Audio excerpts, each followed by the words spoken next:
Hi, friends, and welcome to the By Faith podcast. My name is Christine Hoover, and I'm so glad you're here. This season on By Faith, we are talking about the ins and outs of vocational ministry. I have a new book coming out in March 2022 called How to Thrive as a Pastor's Wife. One of the challenges of writing for pastors' wives is that we are all so different. We all approach our roles differently, live in different contexts, come from different backgrounds, and serve in all kinds of churches and ministries. In other words, none of us are the same. And so we need resources that give us various perspectives to help us run the race God has marked out for us.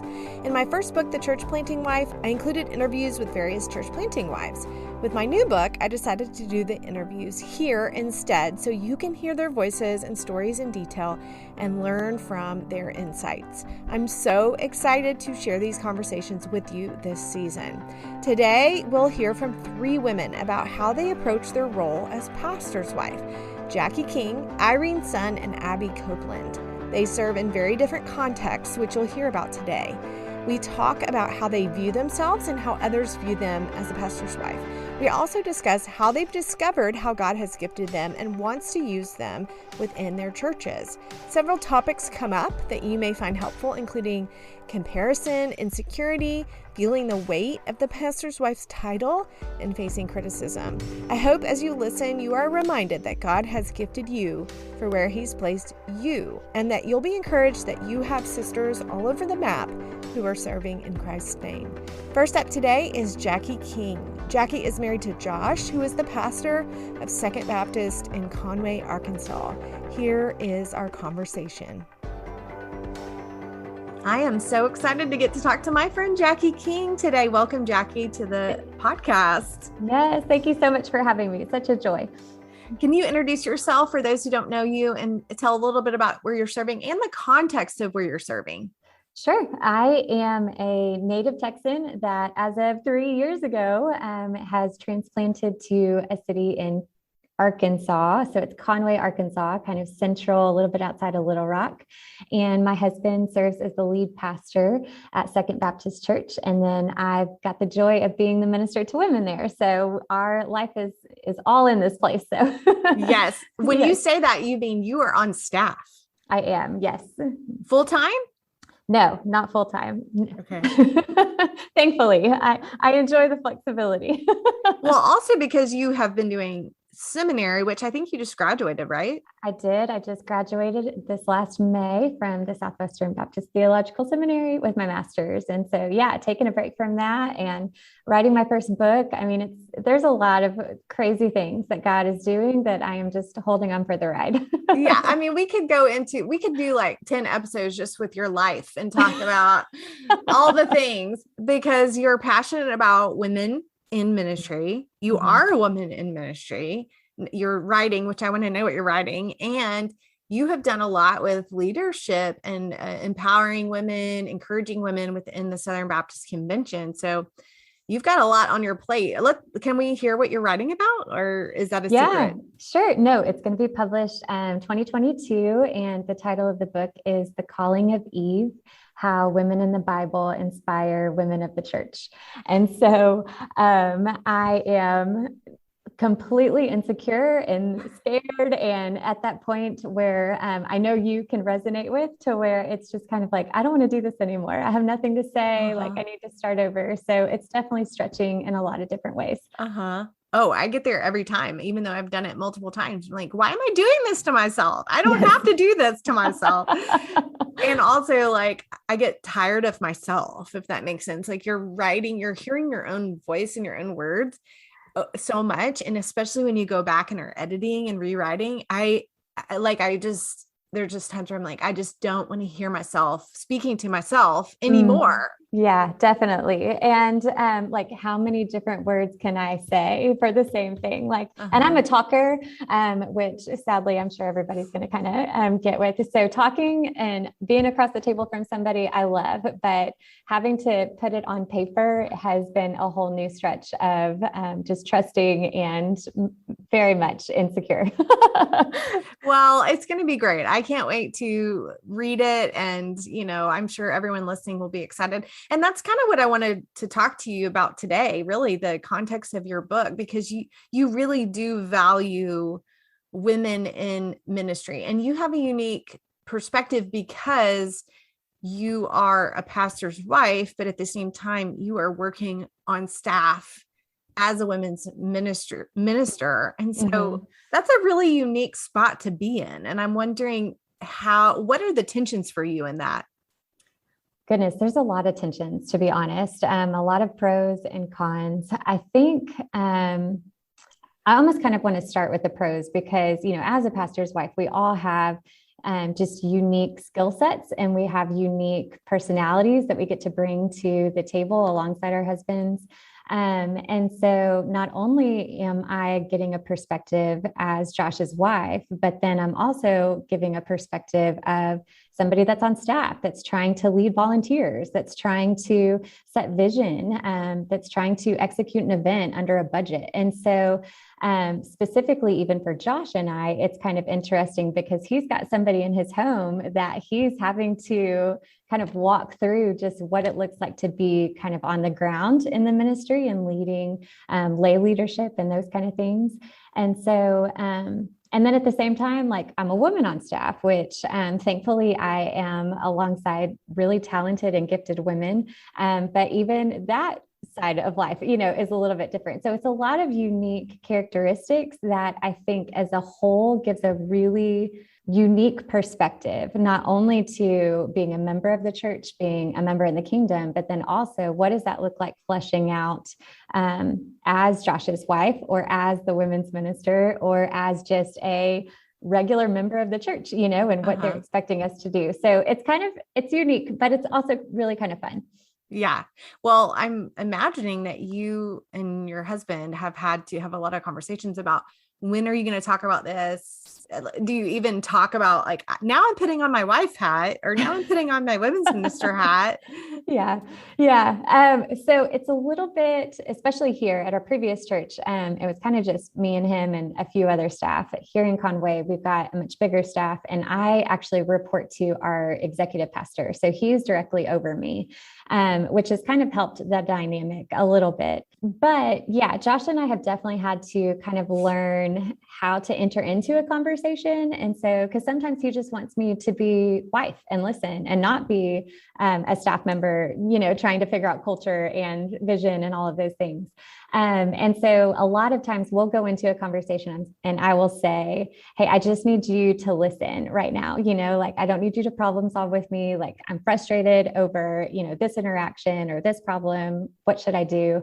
Those kind of things. And because I think his default, obviously being the leader, is, okay, well, let's find a solution, let's figure it out, or why don't you do this? And so it's definitely been kind of a dance, a back and forth of learning. And I think even more to my core, because I have a lot of people pleasing in me, is really whenever it gets to decisions of, am I going to listen to what he would say, or am I like solid on this decision enough and where God is leading me that I'm just going to move forward in what God is leading me to do. And so I think there's been a couple of times to where I haven't gone necessarily with what he said. And sometimes that's been a good result. And sometimes that's been better, just for me to kind of trust my gut and how God has gifted me in my leadership. So it's a dance for sure.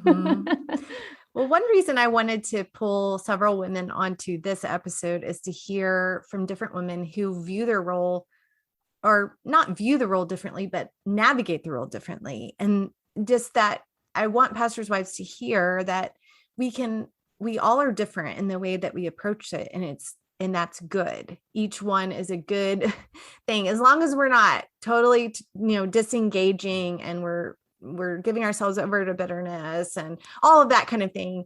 Then we're doing it how God has made us and gifted us. And so a lot of pastors' wives see themselves as behind the scenes, like they're joyfully serving behind the scenes or supporting their husband.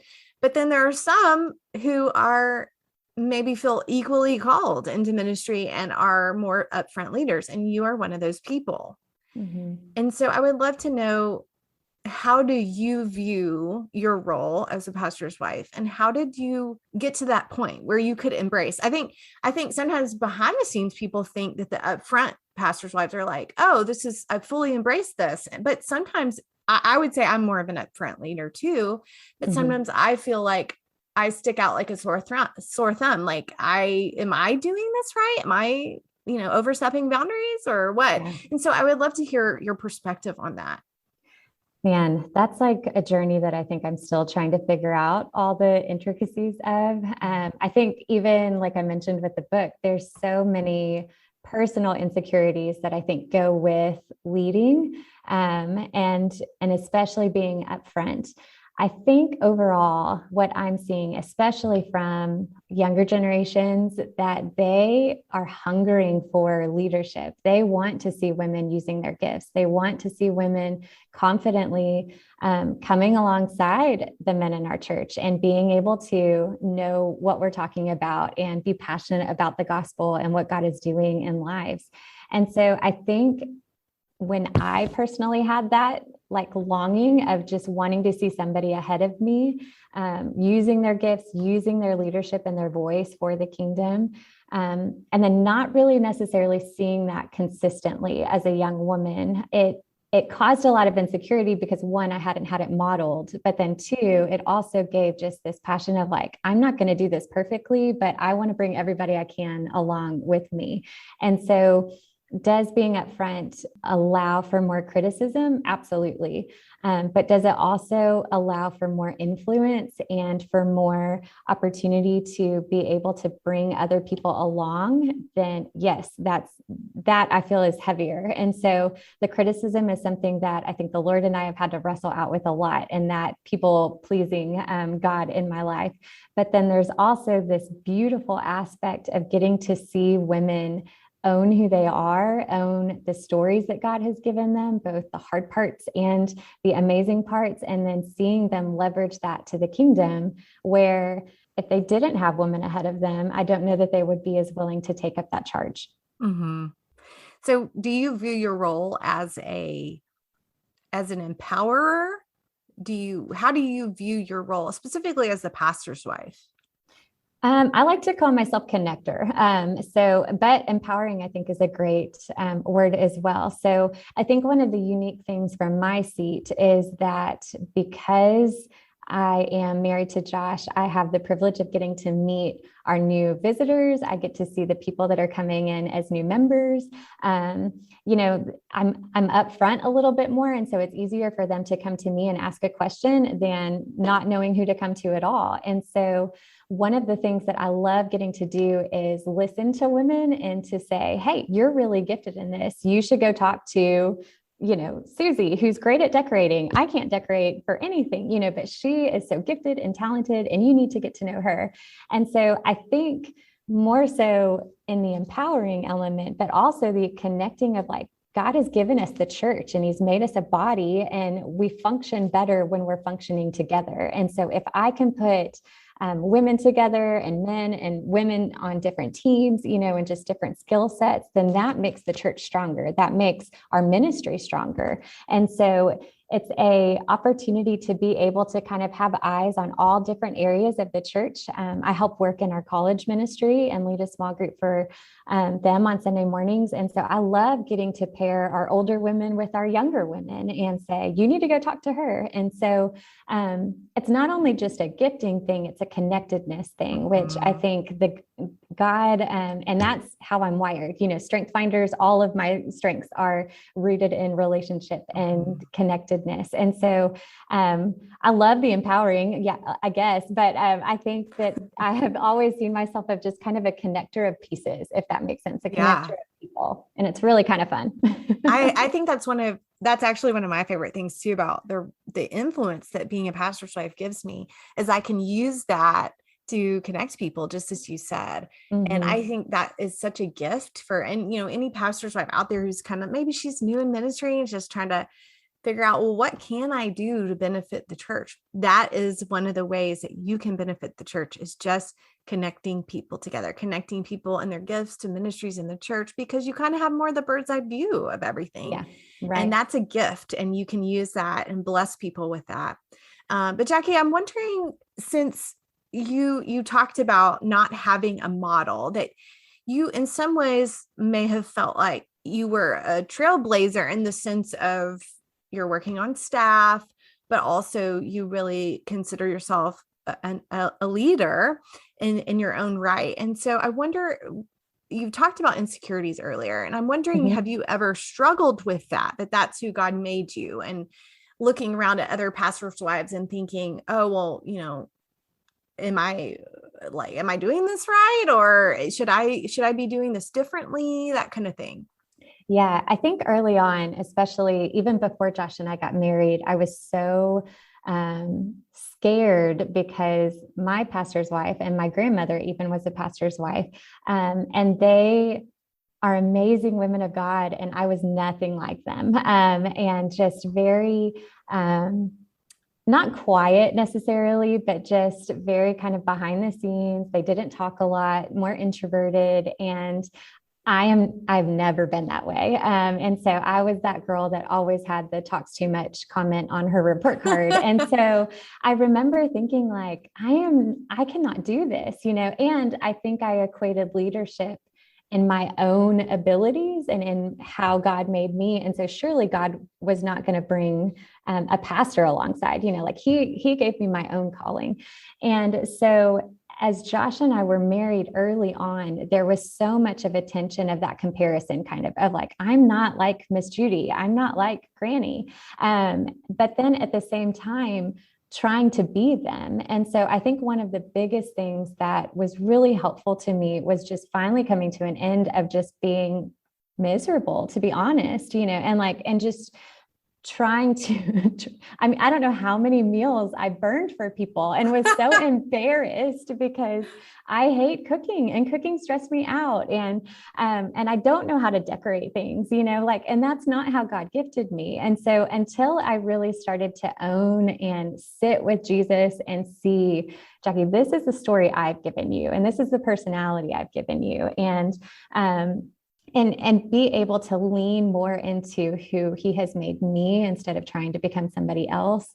That's really when I started to flourish, I think. And when I started to see how cool God is to bring, Josh and I are both very strong leaders. We're both type A's. Like, we joke that we're raising 3 type A's. I mean, we're very like dominant personalities. And so even in that, I think it's like, God, what are you doing? It's supposed to be the opposites attracts thing. And it has been so beautiful to see how God has taken those strengths and weaknesses and allowed us to lead and love one another and lead and love the church. And so, yes, oh my gosh. And insecurity is still very much a thing, but I think usually that insecurity is peeking its head whenever I'm looking at other people instead of looking at how God made me and what he's put in front of me and how to be faithful. Mm-hmm.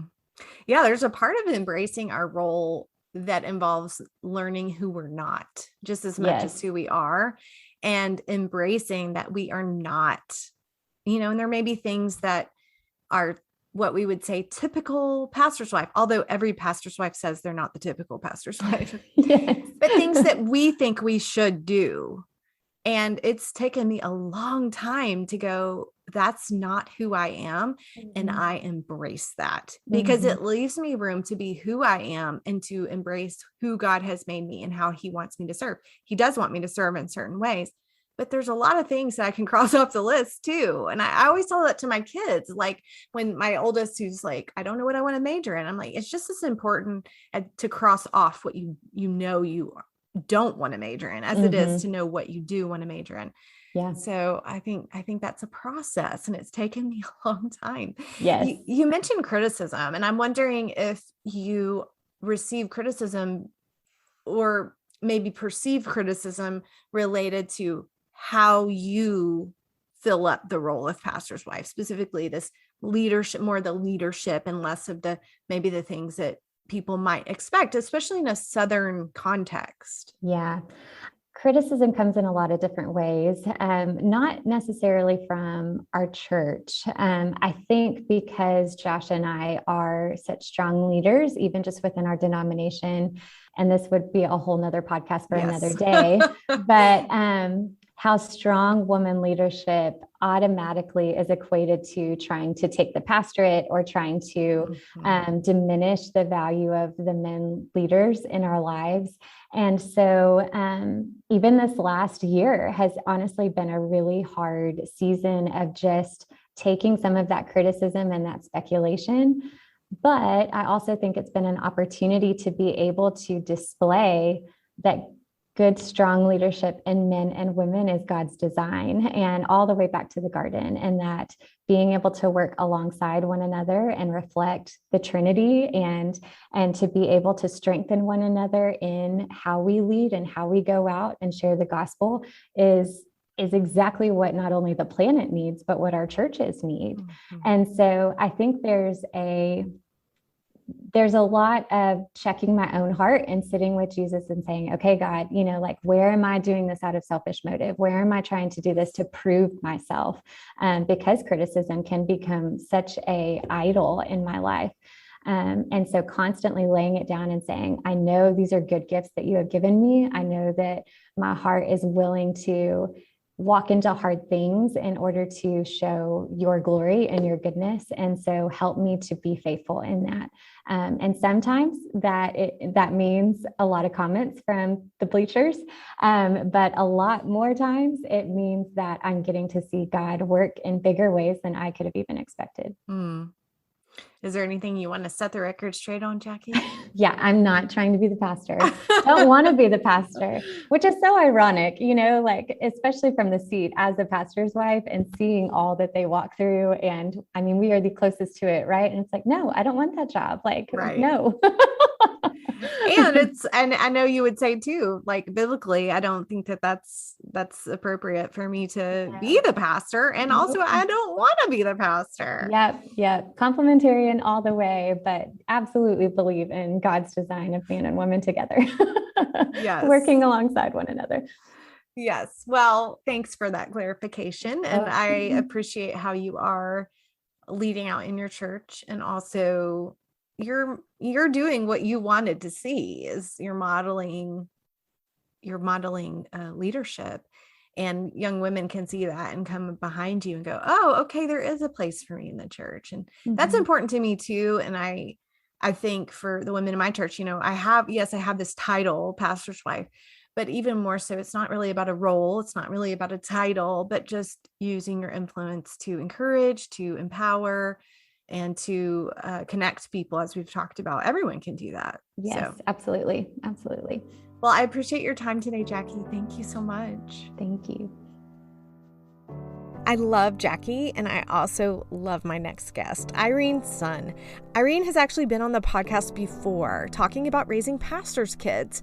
Irene is a pastor's kid herself, and she's raising 4 boys. So in that episode, which I will link to in my show notes, she gives such excellent insight on helping our kids love God and His church. But today, I asked Irene to jump into this conversation about the pastor's wife's role. Irene is married to Hans, who is a pastor of Pittsburgh Chinese Church. Here is my conversation with Irene. I'm excited to have another friend of mine speaking to the role of the pastor's wife. And we're really doing this because we want to hear that women approach this role differently. And so I'm excited to get to talk to Irene's son. Welcome, Irene. Hi, thank you so much for having me. Will you tell my listeners a little bit about you and where you're serving? Yes. So I am Irene's son, and I'm the wife of Hans' son, who is a pastor in Pittsburgh Chinese Church. Yes. And you're brand new to that role, which is so fun. And I'm excited that you guys are serving there. And you've said to me before, when we've talked about being a pastor's wife, you've told me that in Chinese churches that there's a certain title that pastors' wives have. What is that title? And what does it mean for us English speakers? So in the Chinese churches, the title in Chinese is called 师母. And literally translated, it means pastor's mother, actually. So it's like she has a role of she's a pastor's wife, but you would address her as 师母, as though she's like the mother of the church, because Okay. 母 is the character for mother. And so it's interesting because I grew up in a pastor's home in a Chinese context. And so my mother was always called 师母. And so when I came to Pittsburgh Chinese Church and some people started calling me 师母, I would often look behind me and go, wait, is my mom here? Why are you calling me that? And it's a scary title for me because I know the cost of what it means to bear the weight of that title in my parents' ministry. And so now that I have settled, I wouldn't say I'm settled, but now that we've transitioned to Pittsburgh Chinese Church and having some of our congregation members endearingly called me by the title that I grew up with my mom, it's a weighty thing. It's a weighty, but I want to say like joyful thing. You've also, how old are you? Do you mind me asking? Oh, no. In fact, I am turning 40 next month. What? You look like you're like 25. Oh, thanks. Well, I do have a 13-year-old son. That's true. That's true. I should have put two and two together. But you've also said that that is something that's been a little intimidating, is moving into this role, and you're serving women who are sometimes generations, decades older than you. Is that the weight that you feel with the role, or is it the way that Chinese or Asian Americans view the pastor's wife? Can you explain what the weight is that you feel? Yeah, the weight, I think, is simply the desire to be a good pastor's wife. And it's such an oxymoron because nobody is good. And so daily, I have to go back to the gospel over and over again, that I am covered by the righteousness of Christ and not by my own performance, that my identity is not being in a good 师母 or good pastor's wife or a good helper or a good mother. I just have to cross that word out of my vocabulary because I am not good and I am not competent and I'm not capable. But it is the Lord who is courageous and the Lord who is strong, and I am not strong and courageous. And so I think the weight is because although I try to tell myself the gospel every morning about being covered in the righteousness of Christ, but when I come face to face with people, I continue to feel the pressure of faith plus works, that my salvation is faith in God, but also good works in myself. And I need to really fight against that temptation.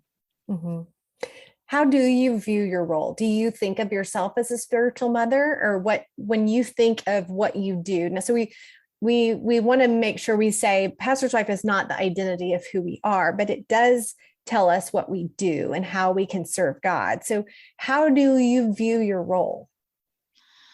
I think Elizabeth Elliot has a phrase that has helped me tremendously. And the two words that she used are visible example. We are the visible faces of our invisible God. We are his representative. And so in being his representative, we are called to behold him and not behave. Behold and not behave. And I think that has helped me tremendously as I'm walking through the hallways of our church, as I'm shaking people's hand. Well, in COVID, it's more like waving at people, with my mask on and telling them I'm smiling, you just can't see it. but to just continue to remember that I am to behold God, and that he's not calling me to behave or to put out a good performance, but that I continually put my faith in Christ and the cross, and to keep my eyes on him. I love that. Behold, not behave. That is the foundation for how, no matter what role women who are listening play, whether they're a youth pastor's wife or they're a missionary or they work for a parachurch, we all are called to behold. And from that, love, God's love can flow through us. So thank you, Irene, for that. That's so helpful. So I am called to be a visible example, and visible examples are allowed to make mistakes, and visible examples are allowed to fail. Visible examples are allowed to forget meetings or forget that reimbursement form or to make mistakes. And I don't need to be perfect or to be good, but that I can be a visible example of God's grace in my life, who is being renewed day by day by beholding Jesus Christ, my Lord. Finally, I want to introduce to you today Abby Copeland. Abby and her husband planted Renaissance Church in Montreal about 5 years ago. Abby shares how she views her role, both as a church planting wife and as a pastor's wife in a very secular culture. It's very fascinating to talk to her. So here, friends, is my third and final conversation for today with Abby Copeland. I am super excited to welcome Abby Copeland to the podcast. Hi, Abby. Hello. Can you introduce yourself and tell us where you're serving, maybe a little bit about your family, but also a little bit about your church? Yeah, sure. So I'm Abby Copeland, and my husband is James, and we've been married for 14 years. We have 4 kids. Annabelle is in 7th grade, Maya is in 6th grade, Brock is in 2nd grade, and our youngest, Lottie, is 3.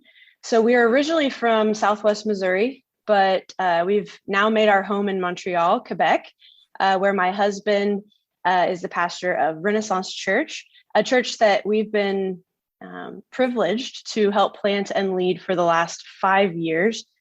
So we are in a neighborhood here in Montreal called Little Burgundy, and it's a very diverse neighborhood. And we are intentionally an English church plant in a city. Our city is bilingual. French and English are the 2 languages. And so we are an English church plant, reaching the English speakers in our community and in the communities around us. And we've seen God do some pretty amazing things over the last 5 years, and we're thankful for it. I've actually been to Montreal and visited you. I haven't been to the church, but I've been to Montreal and experienced what you just described. And it's a beautiful place, a wonderful place. And I say that having come in December when it was freezing. Yeah. You have to be brave to visit in the winter for sure. It's a much different city in the winter than it is in the summer. So, but I did love it.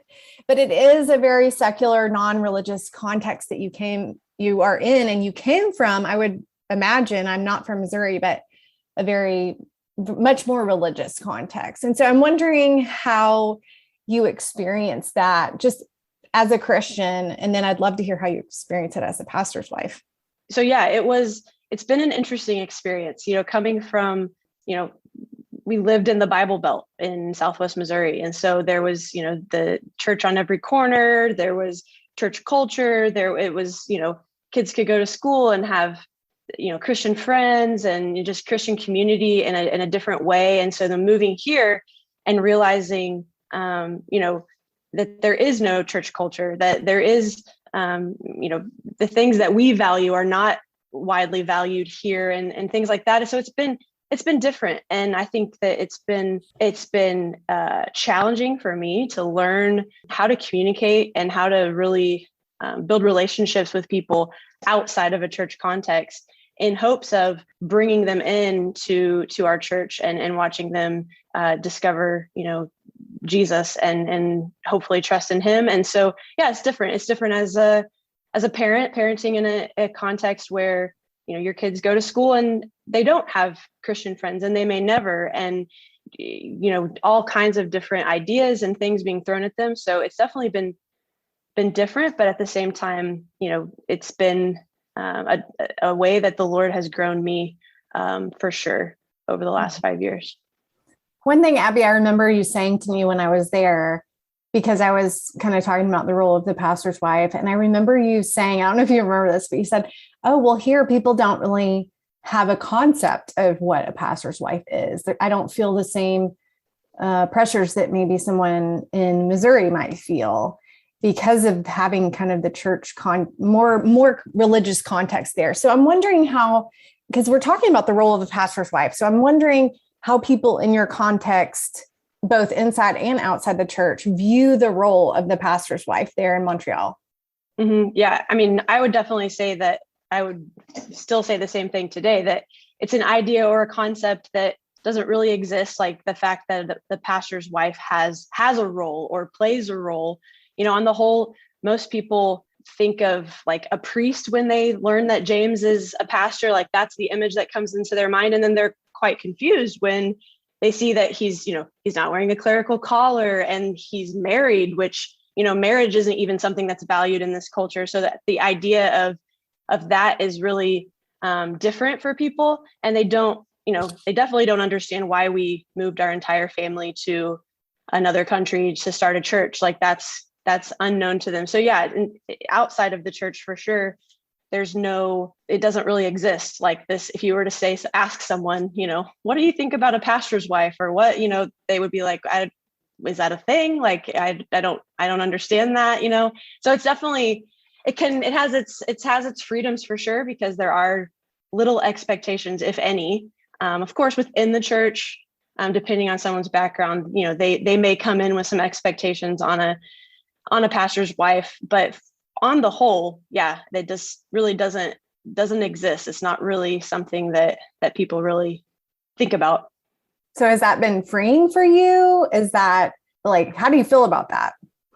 It has been freeing, I think. And we came from an incredible church in Southwest Missouri where there were no, huge expectations put on me. He was in student ministry and then in the missions pastor. And so I wasn't coming from a place where I had experienced a lot of expectations, but even coming here and really having no, real expectations, I think it was freeing. But at the same time, the ambiguity of it can also be a little confusing of saying, okay, well, where do I fit and what do I do? And is this too much? Is this too little? Those kinds of things, of course, I wrestled with.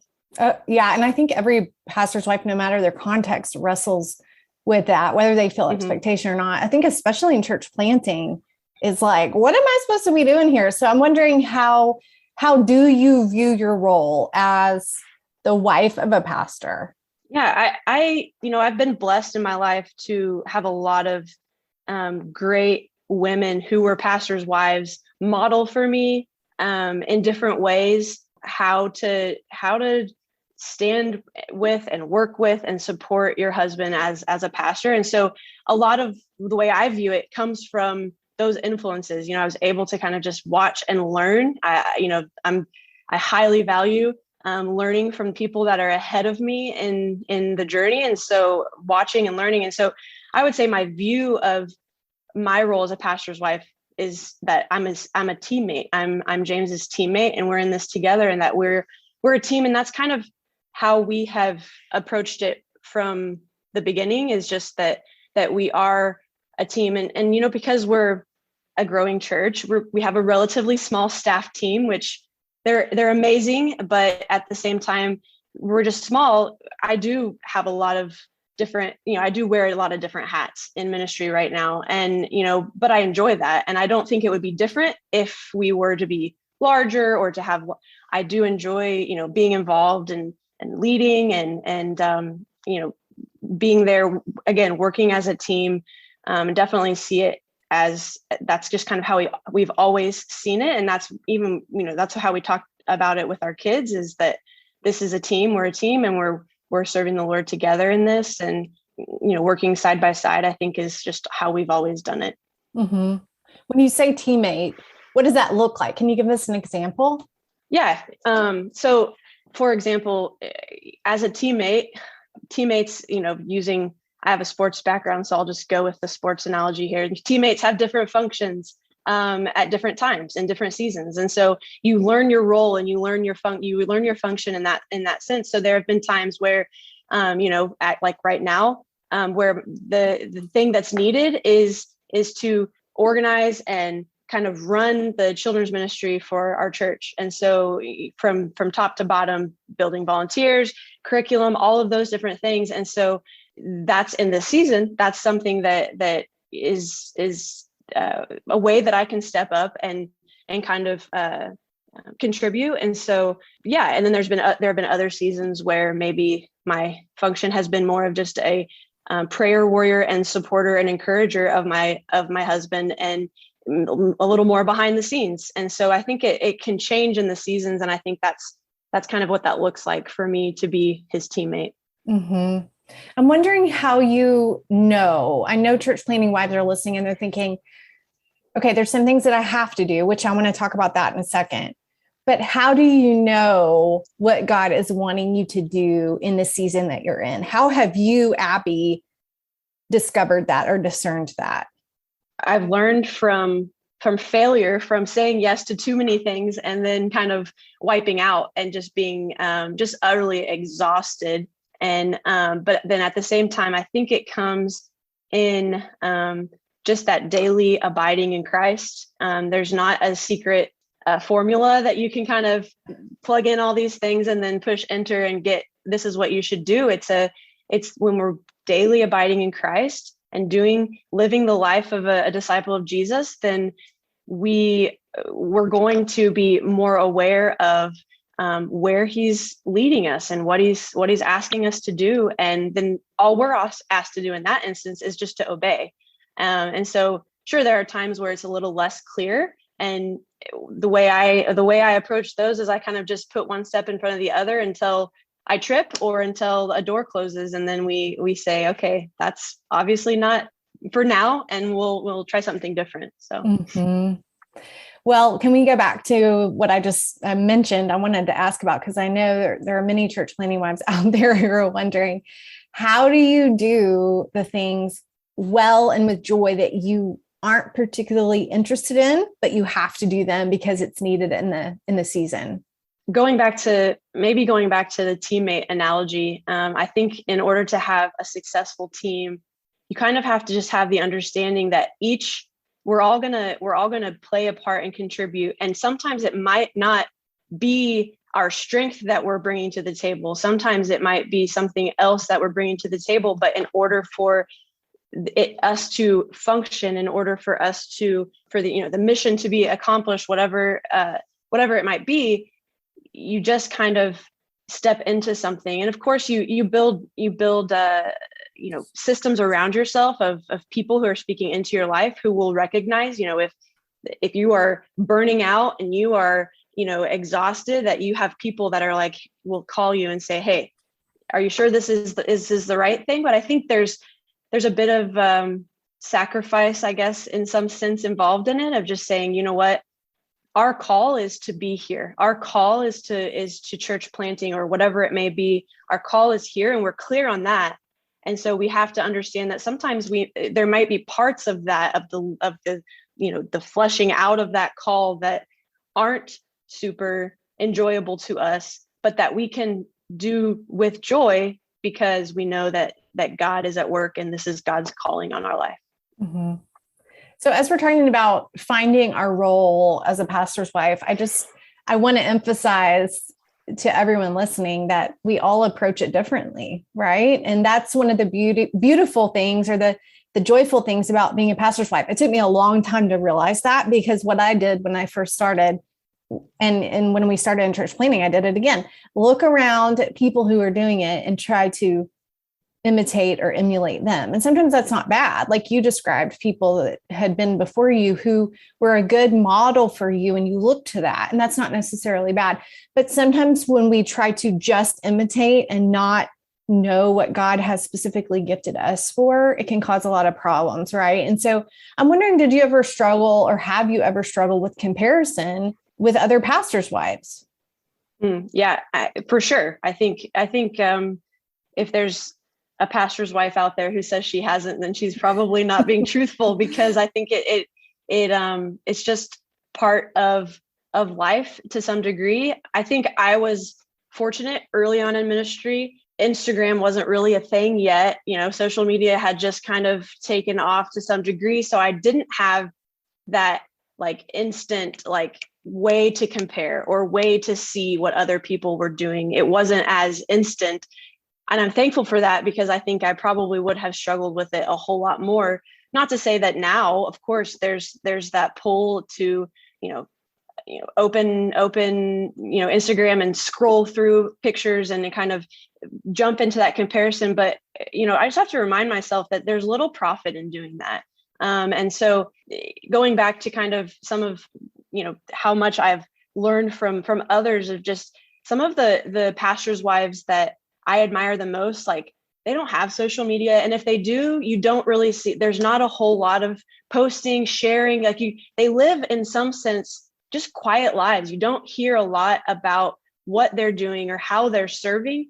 And I think that's just kind of always how I've hoped to be as well. And there's wisdom, I think, there that we can learn from them, that yes, there's a great benefit to being able for me to get on, social media and see what's happening at my friend in North Carolina's church and what she and her husband are seeing happen in their church. And I can celebrate with her. And so it's, for that reason, it's a good thing, but it can also pull us into a pit of comparison. And yeah, I've definitely struggled with that, and, still do from time to time, for sure. Is there any sort of biblical truth that you turn to when you start thinking, I need to be doing what she's doing, or I should have the gifts that she has? Yeah, I think I go back to kind of to repeat what I said before, but John 15 is kind of where I go, where it's just talking about abiding in Christ and being connected to the vine. And, when I'm connected to anything else, it's just going to be comparison or discouragement or, wishing that I could be doing more or whatever it might be. But when you're connected to the vine, Jesus says there, like, whoever is abiding in me, it's him that bears much fruit. But the fruit comes from the abiding. It doesn't come from our working and our striving and, our doing it like somebody else does it. It comes from Christ in us. And so I think that for me, that's that biblical truth that anchors me. Friends, thanks so much for listening to By Faith. As always, you can find resources and links in the show notes for the episode on your podcast platform or on my website, christinehoover.net. I've also recently created a website where I've collected all of my writing, podcast episodes, and books for women in ministry. You can find that at howtothriveasapastorswife.com. That's, of course, the name of my new book. And there you can find tons of resources, including the books and articles that have been most meaningful to me in my own ministry. Join me next week as I talk with Ashlyn Portero. Ashlyn serves on executive staff at her church in Tallahassee, Florida. We talk together about men and women working together on church staff, what she's learned about leadership, and how her singleness informs her ministry. Until then, friends, have a great week and keep walking forward by faith.